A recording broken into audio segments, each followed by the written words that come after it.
Where does creativity fit into compliance? In more places than you think. Problem solving, accountability, communication, and connection, they all take creativity. Join your hosts, Tom Fox and Ronnie Feldman, on Creativity and Compliance, part of the Compliance Podcast Network. Hello, everyone. This is Tom Fox, back again with Ronnie Feldman for another episode. In our last episode, we introduced the concerns and questions around speak up culture and communication. In this podcast, we wanted to follow up with speak up culture and creativity. So, Ronnie, first of all, welcome back. Oh, well, thanks. Let's talk more about speaking up. Well, I think we pretty much established that a speak up culture requires trust and changing to the social environment. How can we do that in a creative way that not only gets people's attention, keeps people's attention, and fulfills the goals of a compliance program? We have to think about this I don't want to make this sound so unwieldy that you can't address it, but we're really talking about shifting culture. And that's one thing I love about the ethics compliance community is that it touches the entire organization. So I think we should embrace the idea that we're trying to change the social environment. We're trying to influence, I should say. We should try and influence the social environment. And, I always come back to this, but let's separate it from training. Let's recognize that training is only part of the solution, because when it comes to speaking up, as we've discussed before, knowledge and understanding, knowing the right thing, knowing that you should speak up, knowing that you think that you're an ethical person, you have that knowledge already. You don't need to train people on that knowledge. The reason that stops people from doing it is this culture that says, I don't know if I want to do that. Or, I don't want people to be mad at me. Like, that's the part we got to get at.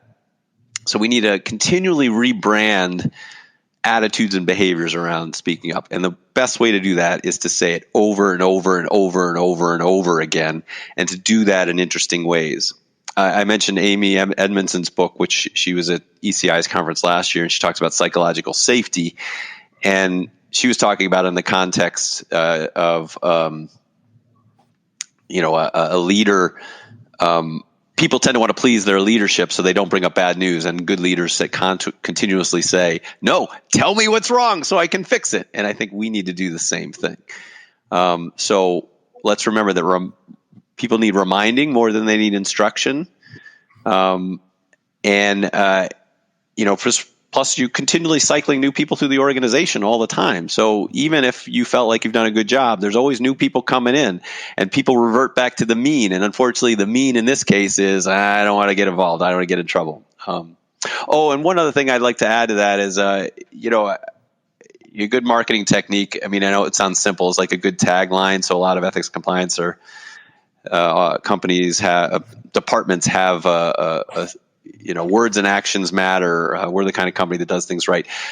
To me, the value of that is that you can repeat that message over and over again in interesting ways, and you can also put it in the mouths of leadership.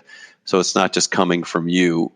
If you say it simply and with pithy and interesting, then you can get other people to carry that message forward. So, Ronnie, one of the things you hear a fair amount in the compliance community is compliance fatigue, training fatigue, and even message fatigue.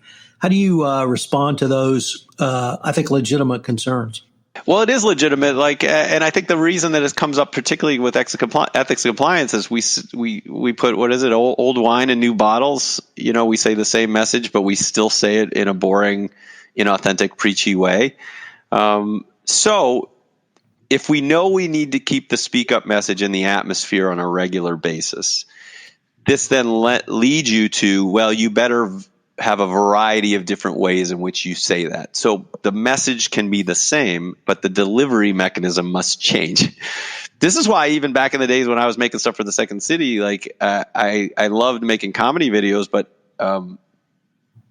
people at some point are like, oh, okay, I've seen that. What else you got? It's the same reason, I still love The Simpsons. I rarely watch it again. I was like, oh yeah, I've seen that. What else you got? You have to continually reinvent yourself. It's one of the reasons why when I'm building learnings and entertainments, I'm emphasizing variety, partially for my own sanity. I like to make different things. And as an end user, people like to see different things. The other thing to help, so to put a button on that, it's have again, it doesn't have to be funny, but it has to be interesting and engaging, and vary the way that you say that message. The other reason that you need to do that is so that you can put that message in more places. If you have something that's short and interesting, that opens up communication channels. You can ask your sales team to play your integrity message on their newsletter or in their Zoom meeting or in their product training. They won't do it unless they find that it is benefit to them. And the way it makes a benefit to them is you do that in an interesting way. If it's short and interesting, you can use those social collaboration sites. If it's short and interesting, you can put it on a video message board. You get my point. So you don't want message fatigue. Vary the message, vary the format, and then you can put it in more places. Occasionally, I feel like you're speaking to me directly as a lawyer when you say things like be positive, don't be preachy, don't wag your finger, don't tell people that bad things will happen if you break the law, which, of course, appeal to me as a lawyer. But why do you really feel like the messages that might resonate to the legal profession don't work for the people we call civilians and you might call the rest of the world? I'll speak for the world. How about that? I feel like people have a natural tendency to buck authority a little bit. So when by its definition, when you think about the average employee, and then leadership comes down with these messages, and it is what it is. It's coming down, and people look at it, and they're like, whatever. That's why we always say people don't like when you wag the finger at them, because everybody feels that they have integrity. Right? Everyone justifies their own behavior. So I find it helpful. I don't want to minimize the fact that it's important to tell people when bad things happen and that you need to be authentic about that. I find that when you're talking about speaking up, it's helpful to have that message come from the employees themselves.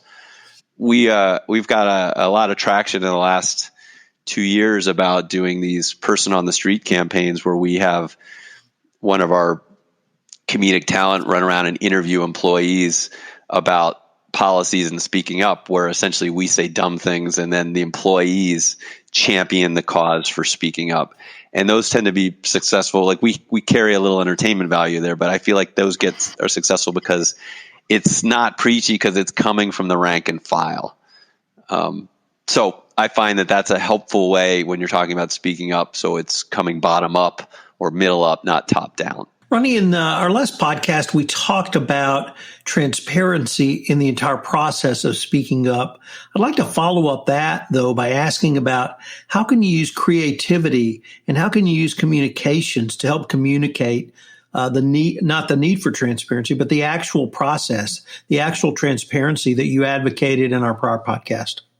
Yeah, well, so a couple creative thoughts come to mind. And some of them I've touched on before, but let me provide some context. You might have heard, there was an interview we did with Ulu Ubani, who's the ethics officer for BMO, one of these podcasts of several months back. I thought what they did was really, really kind of awesome. We had done a speak up campaign for them. And then as a follow-up, we did a live town hall. But in this world, let's think of that as sort of a Zoom style town hall, where we interviewed their ombudsman, we interviewed their ethics officer, we interviewed their head of employee relations, and we interviewed investigative services. And each person told about their part in the process.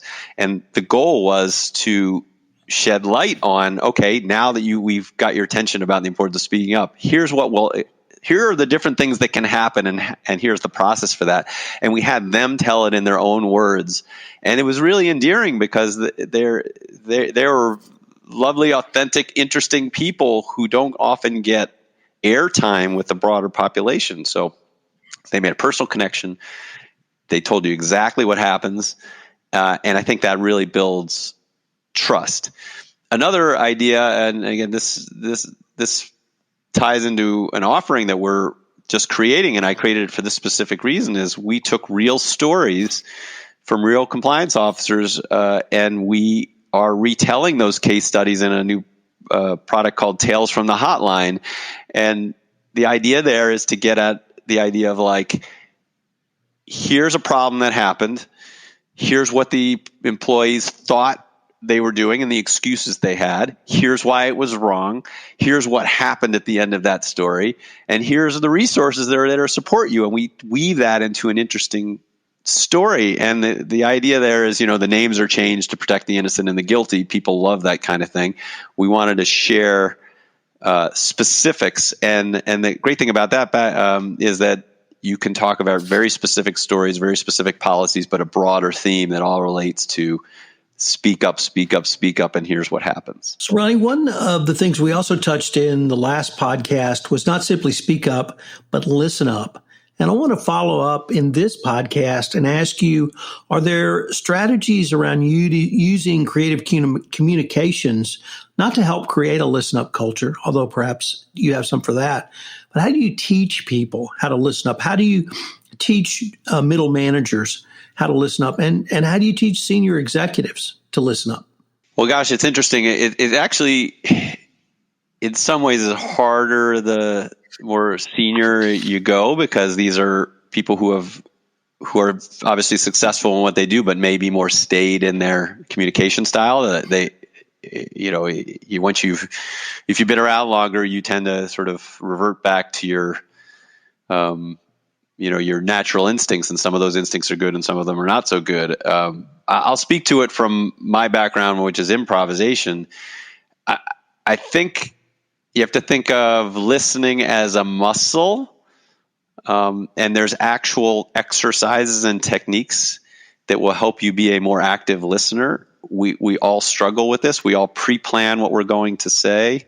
These are natural instincts that we have because we want to sound important and we want to have answers to questions, but these things work against us. As we get in our head and start pre-planning what we're saying, we're often not paying attention. We're often losing eye contact. We're often losing critical information that's being said.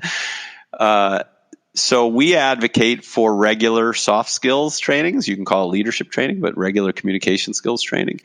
And